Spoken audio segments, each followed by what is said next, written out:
Yes, guys, welcome back to SFeatleyTV. We're here for the Chequered Flag Show, your weekly show on a Friday relating to all things F1 news. And big news this week. I was going to do a driving market, but I thought I'd just put it into this one. And it is about Kimi Räikkönen. Kimi Räikkönen announces his full F1 retirement. He will retire at the end of the 2021 season. Leaving the space wide open for any newcomers, any existing drivers, but he has called time after his debut, after starting in 2001, winning the World Championship in 2007. He now is going to retire at the end of 2021. We're going to miss the Kimi radio calls, the Kimi short answers. I think everyone loves Kimi Räikkönen the way he does right now. The way everyone is right now with Kimi Räikkönen, but it's going to come to an end. So I'm just going to sort of give you his Instagram and show you what his Instagram has to say. Let me just go Kimi Räikkönen.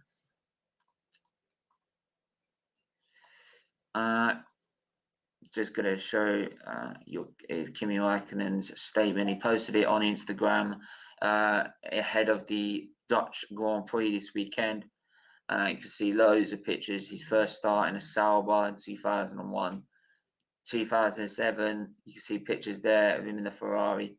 Not the Ferrari in a Mission 1.0, but the old Ferrari with Bridgestone, with the Bridgestone hat with when he won the title. Obviously with McLaren as well, Lotus as well, and lastly with Alfa Romeo. This is it. This will be my last season in Formula One. I had suspicions. He was talking a lot. I will just say he was talking a lot about other stuff outside of the sport. Loads of stuff out of the sport. By the way, get your comments in, get your subs, hit that like button, hit that subscribe button, hit that join button from as little as $1.99. Get your super chats in as well. Make sure to also leave a comment as well. Keep your chats in as well. Big up unknown. I'm not talking about football right now. I'm going to be talking about F1. This is an F1 show, so yeah, please do come in with some F1 comments. It will be nice to see. If I do get time, then I will address those comments at the end. But yeah, so in his statement on Instagram, he says, "This is it. This will be my last season in Formula One. This is a decision I did during the last winter. It was not an easy decision, but after this season, it is time for new things. Even though the season is still on, I want to thank my family, all my teams, everyone involved in my racing career, and especially all of you great fans that have been rooting for me all this time. Formula One might come to an end for me, but there is a lot more in life that I want to experience and enjoy. See you around after all this. Sincerely, Kimi Räikkönen." So yeah, big up. Yeah, so that's his official statement on Instagram. So what this means is that this starts the drivers' market, the musical chairs that is the driver transfer market or drivers' market, where we'd be looking at F2 drivers. Who's gonna likely take the reins in that seat? Let's go through the F2 championship, because it's going to be key to about who gets this position if we look at the drivers' standings of the F2 championship. So make sure to keep smashing that like and share button. If some of you are on available after the end of this, we'll get you on. Driver standings. So in the driver's standings so far, after the Silverstone race, we got Piastri on 19 points. Don't forget, this is his first season in Formula 2. Schwartzman, who I think is probably one of the favourites, who I was suggesting he should have gone in the Haas last season instead of Nikita Mazepin, but unfortunately money talks. He's third in the championship. The ones like Daniel Ticktum, and Zhou, they're running Red Bull Academy drivers, so they're not in the running. It will be probably a Ferrari Academy driver. But then to be said is that Alfa Romeo have suspicions about going to Mercedes power units for the forthcoming season. That's a very rumor. I don't think that's probably true, but yeah. So those look like the candidates from F2. Obviously, we've got this massive decision between Mercedes about what they do with Bottas and Russell, and that could play a part in it. You could see Bottas going to Alfa Romeo. I don't think that. I think it'll be a direct swap between Williams and Mercedes, where George Russell goes to Mercedes and Bottas goes to Williams. I don't think Bottas is going to retire from the sport. He's only been in the sport for about 2 minutes. 2013 was when his first championship was. Just gonna quickly go through. So it conjures up. I mean, Giovinazzi could open the door for him staying at there. So yeah, it'd be interesting to see because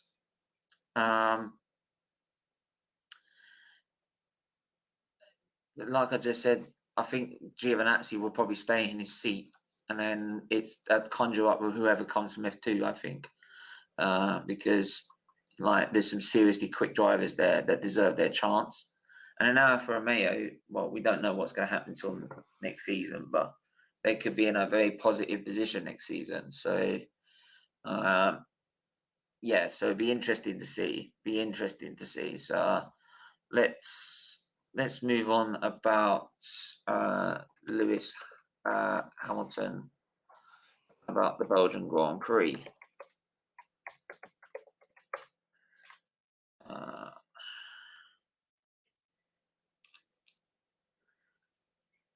Right.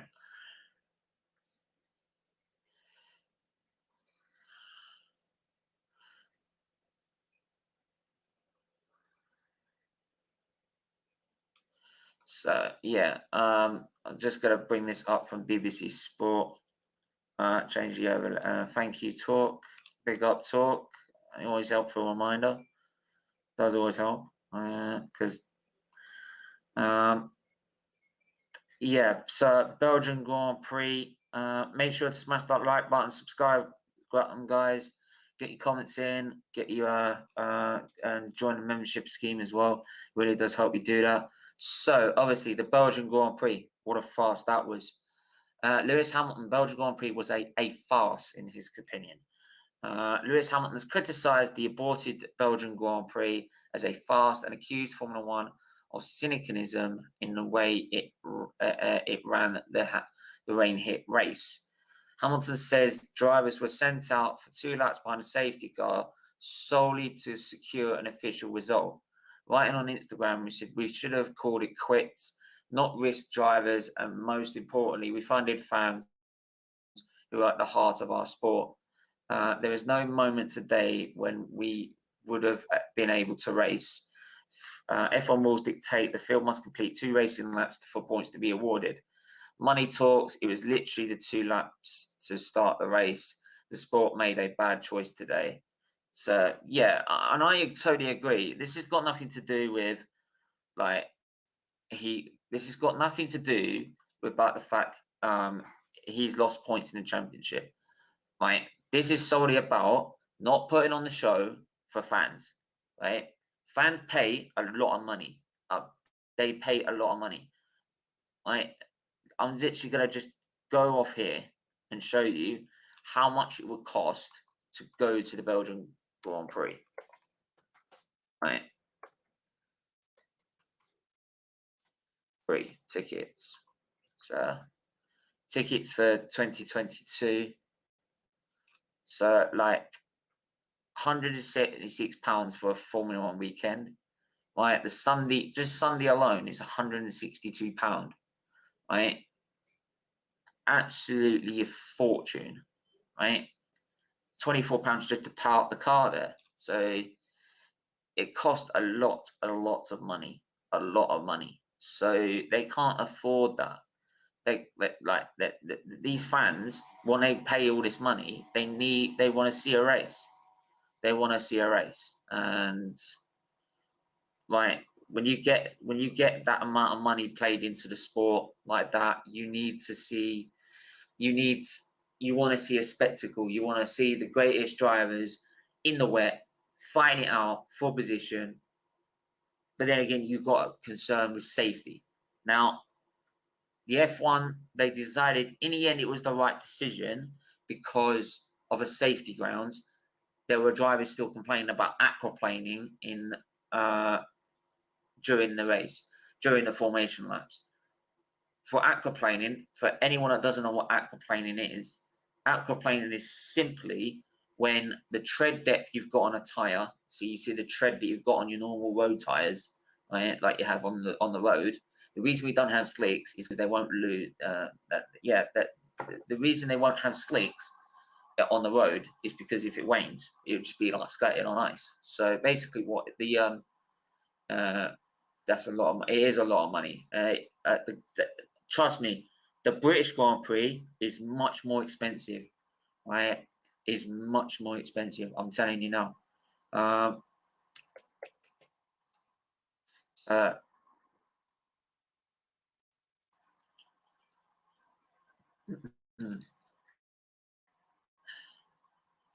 So yeah,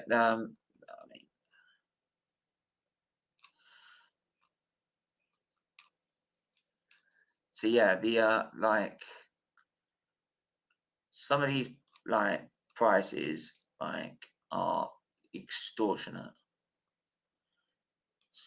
Like honestly, so that's F1 experiences though. So I don't want to go for that.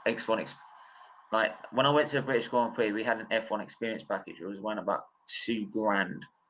I paid out for that package, but then you got exclusive things like going around the circuit on the back of the parade truck, going into the paddock. Well, no, not into the paddock, but into the pit lane and seeing the cars in the evening.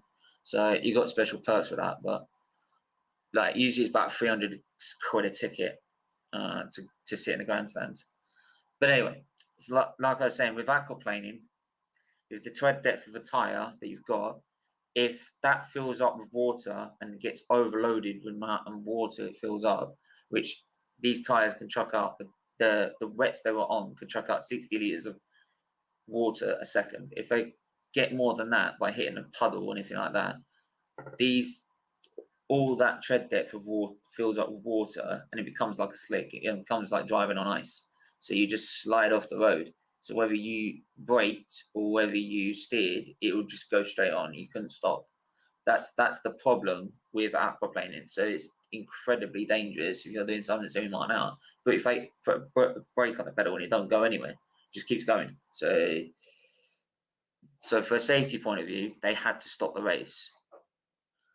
Did they have to do 2 formation laps? No, it didn't. Right? This is why I'm saying this is probably why it was a fast, and hence why Hamilton's coming out saying it's a fast, because like they should be trying to find a way of putting on the show for the fans. Some people are saying, why can't we do it on Monday? Unfortunately, teams couldn't get all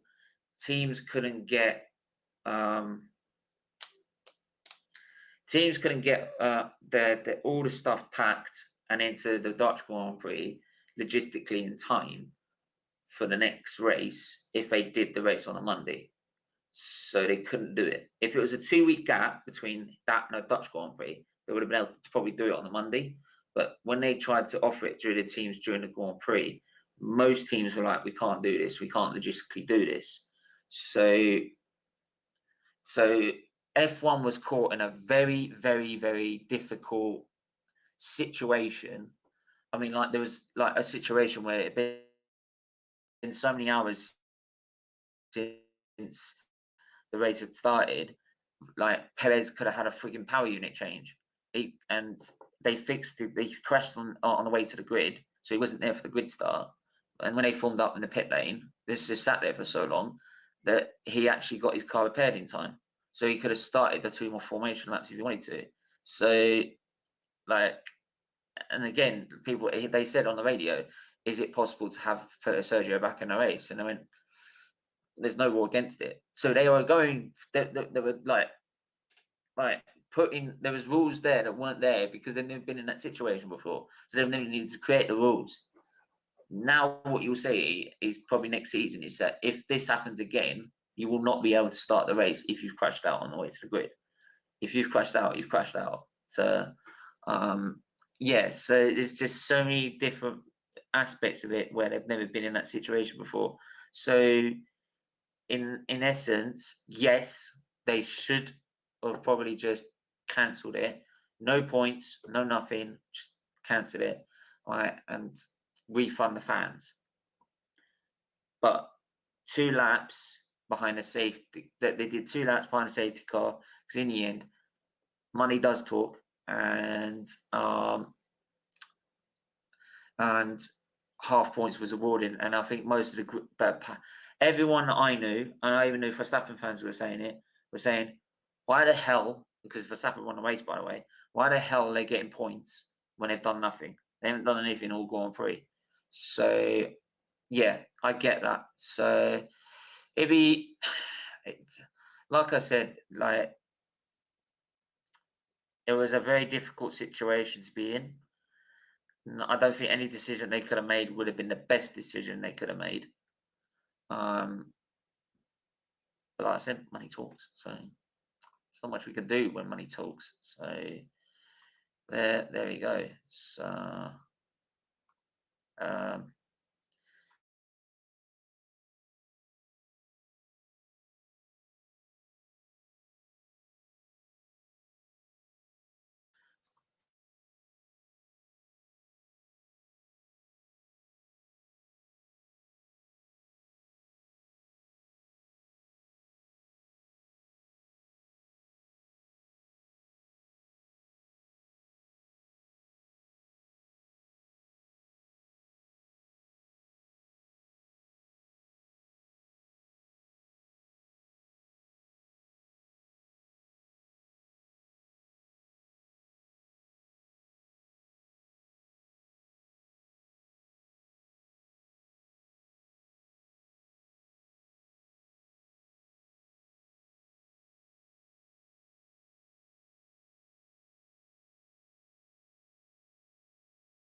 So, guys, I really do apologize about this, but my internet has decided to die. It's decided I'm gonna die, right? Because, like, it's a piece of shit. That's what it is. It's a piece of shit. That's what it is. But yeah, so I do apologize for this, but hopefully I can get it back off in time. If not, well, I'm just gonna have to live with it, aren't I? So yeah, it's not working. Not working, is it? No, nothing works. Nothing fucking works ever, does it? No, it doesn't. Well, anyway, so yeah, Lewis Hamilton also he came up with a gift. He was going to offer the fans a gift who attended to that Belgian Grand Prix washout. He also said Lewis Hamilton. So yeah, the Mercedes driver shared a post on his Instagram profile. Something very special for all fans who attended Spa. Fans who will provide proof of purchase or of tickets will receive an exclusive gift from Lewis. Hamilton strongly criticised Formula One's handling of last week's Grand Prix secure race where half points were awarded just after just 3 laps were won behind the safety car. He called the race a farce and said the fans who purchased the tickets deserve a big refund. So Formula One confirmed Wednesday it was considering options for ticket holders to recognise the lack of action they saw at Spa-Francorchamps. Mercedes Toto Wolff said on a decision on any form of compensation or similar for fans was a matter for Formula One CEO Stefano Domenicali and the Spa race promoter. He says Stefano and the promoter are looking at the situation. It's something that isn't a matter for the organisers. Certainly, we're all in the boat together, and it costs Stefano, it costs teams, so we could be indirectly donating anyway. But I think this can be resolved between the commercial rights holder and promoter, and we're not part of this conference. Yeah, well, they're not going to be part of that conference at all, are they? So there we are. So no, it's still not fucking working. Not working, is it? No, no, it's not. But yeah, what was the other point to this? So yeah, and then so like I said before, they're in a difficult circumstance, and there was difficult circumstances, different rules in place. So yeah, they couldn't do much in return for that. Yeah, but anyway, in terms of the other news I was going to bring up is about the return of Zaandvort. Obviously, we're going to do. Hopefully, you're going to be able to do the preview at 8 p.m. For the Grand Prix itself. But Zaandvort returns after so many years off the calendar. I'm not sure how long exactly. I'll probably tell you in the preview how long it was. But it used to be there. It used to be a regular fixture. But now it's back. And obviously, everyone expecting Max Verstappen to dominate at his home circuit and try and win that Grand Prix. And it's nice to see the circuit back. I looked at the circuit layout. They've changed it since the original circuit. It looks like fast and like twisty, very, very technical, very challenging as well. And yeah, it looks like an interesting circuit. I think the only opportunity to overtake though is coming down to turn one, where the last corner is like where it's now like it's now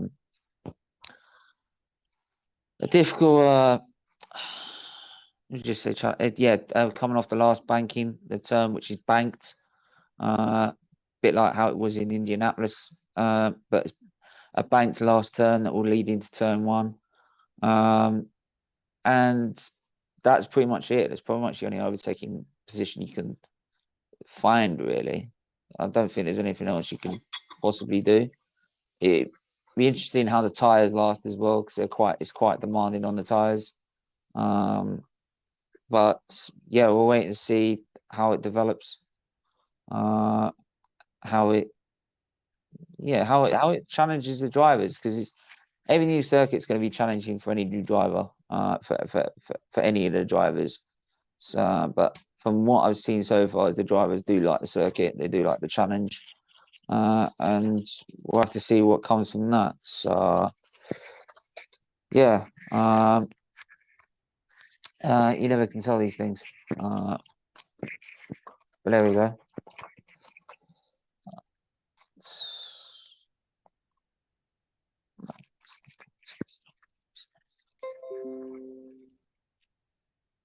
Right, so it's not working at all. It's not working at all. Come on, work. Come on. Come on. Let's come on, work. Oh, thank the Lord. Right, I'll be back in a sec.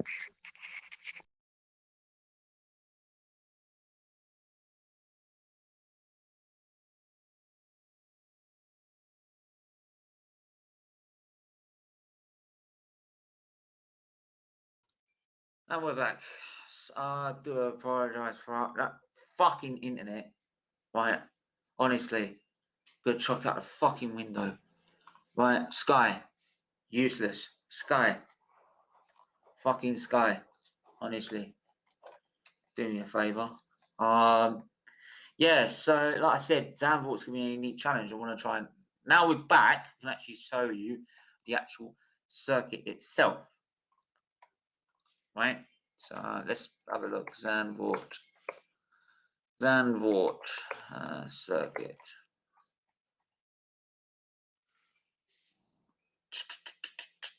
I won't tell you what's happened in practice and everything. That I'll save that for the preview.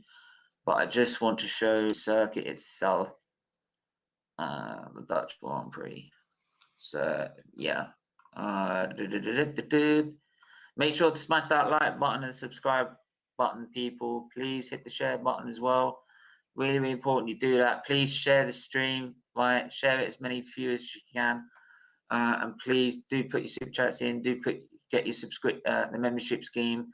Do please become a member. You are supporting Children's Liver Disease Foundation. You're supporting keeping kids alive. So please do that. So, like Silverstone, Zaandvort was first opened in 1948, part of a wave of a post-war motorsport enthusiasm swept across Europe. It was originally made up of a permanent racetrack and public roads that snaked through the sand dunes of the Zaandvort resort town. So, his first Grand Prix, the Formula One arrived in 1952. And Formula One would go on to race on and off the track until 1985, before in 2019, the announcement came that the championship would return to Zaandvort for 2020 after 35 years being off it. The COVID-19 pandemic meant that it became 36 because of the cancellation of it. It's really quick, pretty insane, quickie, crazy and old school were words used to describe the crop of F1 drivers when asked to describe the Zaandvort circuit that many of them have tackled in their junior career category days. I mean, Hamilton challenged it in 2005 in his Euro series. So we'll also add undulate into that list as well. The Zaandvort track swoops and flows through the sand dunes, creating a roller coaster ride coaster-like feel to the lap. And while the circuit will be modernising in time for F1 2020's return, including increasing the banking angle at the famous Tarzan corner, to an Indianapolis Motor Speedway, trumping 18 degrees, that Zaandvort will remain a proper and challenging driver's track. So as you can see, look, the red the red circuit map, part of the circuit map is sector 1, blue is sector 2, yellow is sector 3. So sector 1, you can see it goes through turn 1, easy enough, hairpin, which then is to a quick right and left of turn 2 and 3. And then this is flat out all the way to turn 7, which I think they'll try and take flat out, but I think they might be lifting off through that. Then a quick downshift through turn 8, then trying to brake and corner at the same time into turn 9. Turn 10 as well, another hairpin, and then again another DRS zone as well. By the way, I forgot to mention turn 4, 5, and 6 is going uphill as well. Whereas second DRS zone, you could probably, if you get a good enough traction, try and move down to 11, 12, but it's very, very tight corner 11 and then straight into 12. It's really, really challenging to be able to flick that car in and get it also. You might have to sacrifice a bit of cornering speed to get optimum line for 12 and 12, and then an optimum exit, and then turn 13, and then into the legendary Tarzan corner of turn 14. And then back onto the main straight, and you can see, obviously, by the look of the circuit, the main straight is going to be pretty much the best line for overtaking. So, yeah, it's going to be a challenge in itself. So, I'd love to see how it turns out and how it gets on. But yeah, let me know what you think of it by putting in the chat what you think of the new circuit, of the Zaandvort circuit. Do you like the circuit? Do you think it's too twisty? Are you worried about the fact there'd be limited overtaking? Like, let us know your thoughts. I think it'll be like challenging on the tires, like I just said earlier. It will be challenging on tires with some of the corners having to turn and brake at the same time, so you'll be on the limit on tires if you're pushing hard. So time management will be key. So yeah, man, it's going to be difficult to see. Yeah, it's going to be difficult to see who's going to benefit from it. For me, it's more of a Mercedes circuit than a Red Bull circuit, to be honest. Red Bull have been more dominating on power circuits than than twisty circuits this season, which is strange, really, because it usually was Mercedes that would benefit on power. But there you go. So how times have changed and moved on. So just gonna go for quickly any more news. Let's go for some more news. Latest. If you can hear the washing machine in the background, I do apologise. But there you go.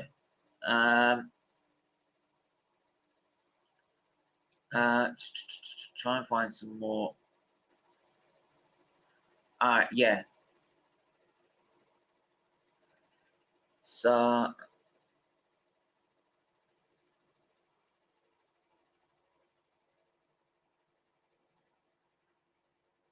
right.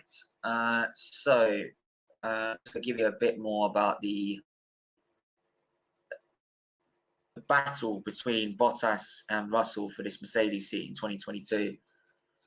If there was a Brit at Spa on whom I would have invested some of my hard-earned betting on pole position, it would have been Lewis Hamilton, of course, as Q1 and Q2 progressed, Lando Norris.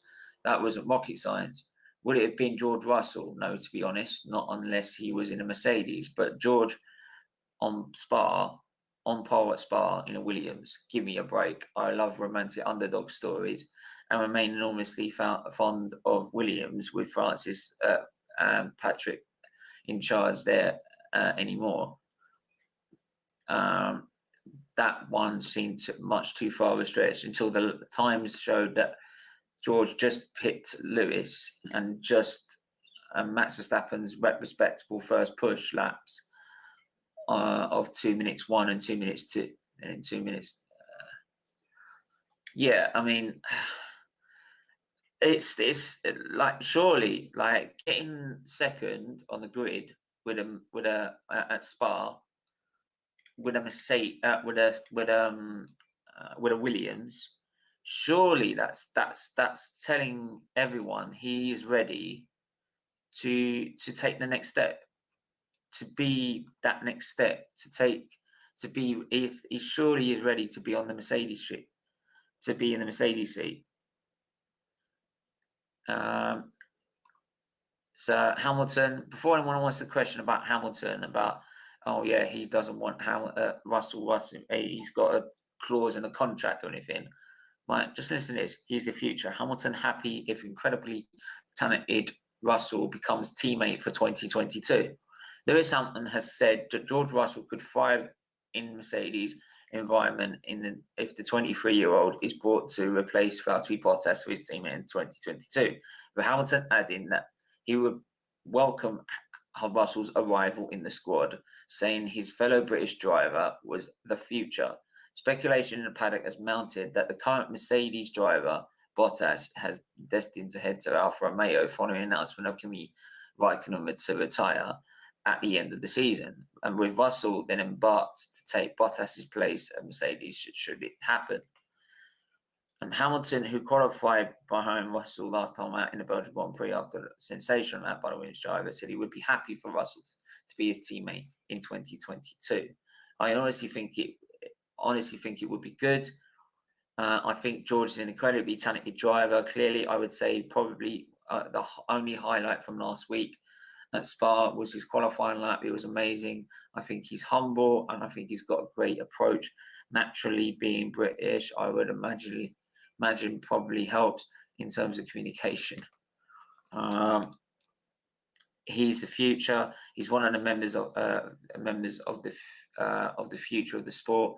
I think he's already showing incredible driving so far, and I'm sure he's going to continue to grow. So where it's better to do it than in a great team like this, or whatever team he goes to. So naturally, when you start with something new, it always takes time. Even when we have a new engineer or a new mechanic, it takes time, a moment for them to gel in. But George has already on circuit. He's already done a race with the team. He's already been in the background whilst Valtteri and I have been working in the past. So I think he knows the environment well. It's not like I have anything to prove. I've raced against some incredible drivers as teammates in my rookie year alongside Fernando Alonso. So I don't feel, really feel like I have anything to prove. Yeah, so... And this bullshit about him stopping teams, him stopping this bullshit that I keep hearing all the time, this utter nonsense I hear every fucking time that is mentioned about George Russell Bottas is that he doesn't want Bottas in, he doesn't want Russell in the team. Right? He's got a clause saying he doesn't want him. Right? That is Hamilton haters stirring the pot, mate. Right? That is Hamilton haters stirring the fucking pot. Hamilton haters that will just that can't stand how great Hamilton is and are saying anything to tarnish his name. Right? And people that I know, and these people know who I'm talking about, right? Constantly saying Hamilton's saying he doesn't want Russell in the team. He's trying to stop youngsters get a brain into the sport. He's this, he's that, he's all the other. Quit your Hamilton bullshit. Honestly, quit your Hamilton bullshit. Right? These are also the same people that didn't want to come out and actually defend Hamilton against his racism. That's how bad these people are. Right?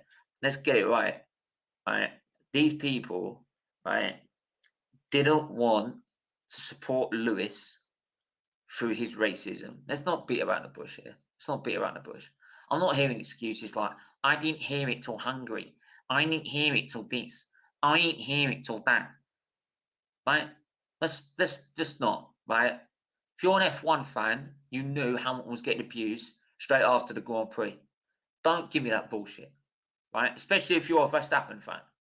If you're a Verstappen fan, you know as a title rival, you'd be looking up at your title rival, and you would know he's getting abused. You know it, right? So don't give me that bullshit that like, oh,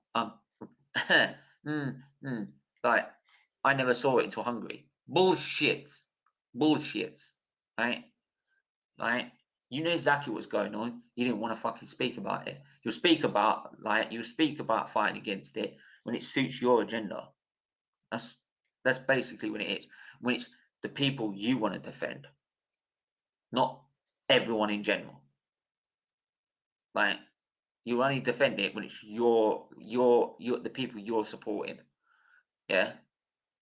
Simple as that. Right? Like I know so many other people that came out who didn't like Hamilton at all. And they come out against it. Not these people. Not these people. And they know who they are. Right? You know what channel to go check out. So there you go. Yeah. Yeah, man. But it's so I'm not hearing this bullshit about him denying George Russell getting in that seat. It's bullshit. It always has been, always will be. Utter crap. Utter crap. I wonder if there's an actual F1 seat prediction.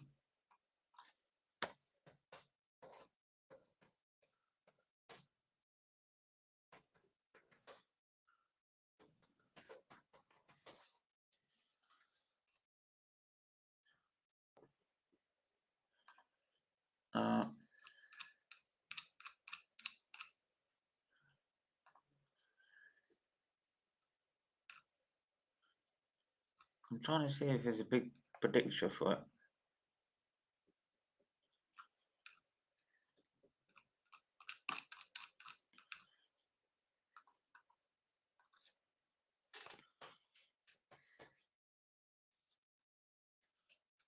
I can't find it.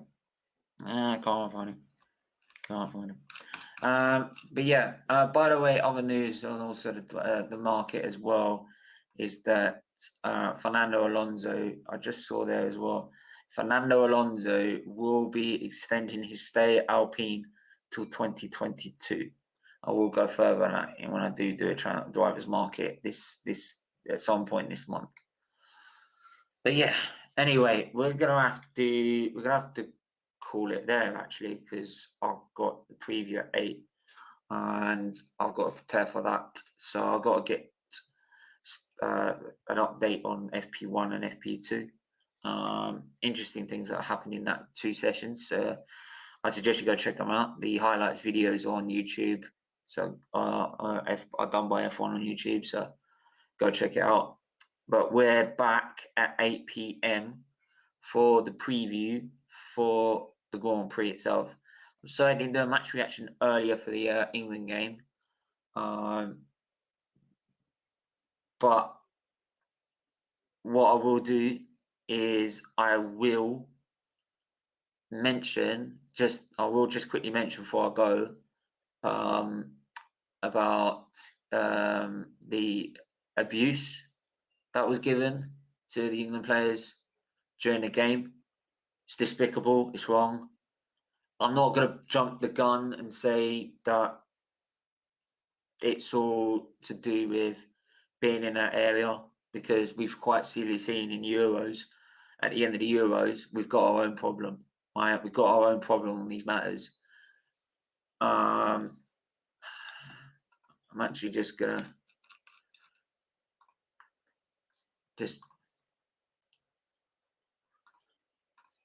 try and see if Talk will come on. Talk, if you're still there, can you let me know? Because I'm gonna send you the link.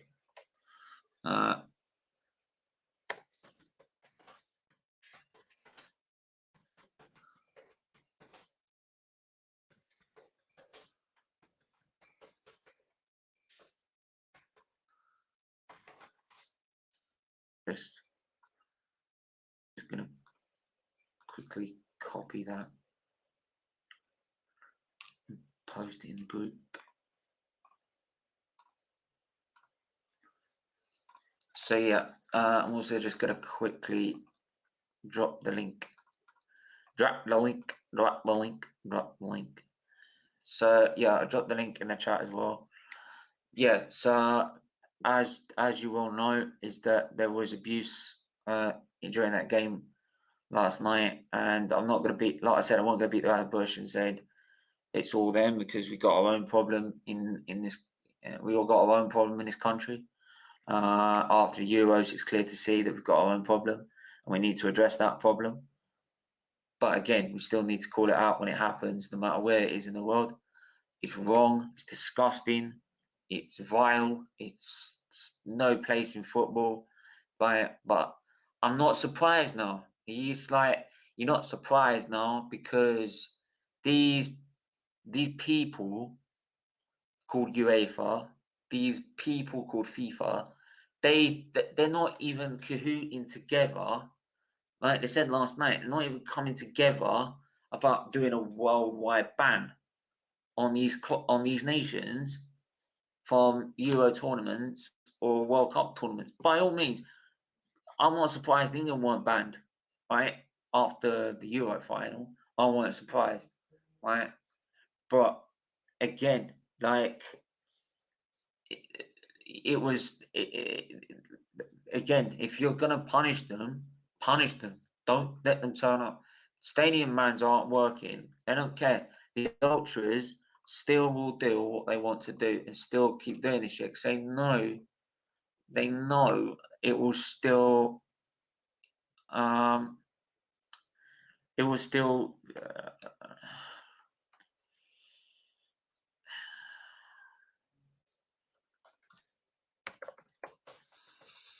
it's if they're not going to get punished severely enough, then they didn't get punished severely enough. They're not going to get punished severely enough.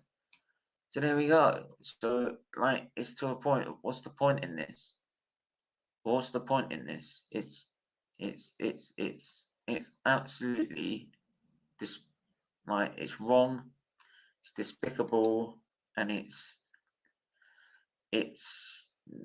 but it's nothing that it's nothing new that we expect every single time. Like, it's like it happens every single time. And to be honest, if we didn't win that game, or if Sterling made a mistake, or he dived on the floor, anything like that, right, we wouldn't be talking about Hungary doing the abuse, right? We would be talking about ourselves doing the abuse. Let's get it right. Right? We would have been doing ourselves the abuse, right? So, like I said, we're not perfect. We're not perfect. But again, if it happens, we need to call it out. And that's one thing we'll keep doing on this channel. If it happens, no matter where it is, no matter who it is, no matter who it is, and whatever happens, if we will call it out, right? Whenever we hear about it on whatever sport, even if it ain't even sport and it's just in news in general, we will have called it out because it's wrong. And the only way to get change is by calling these things out and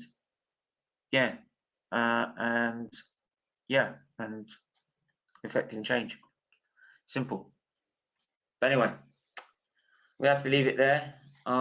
Make sure to smash the like button, smash that subscribe button. Please join the membership, please. It's really important to us.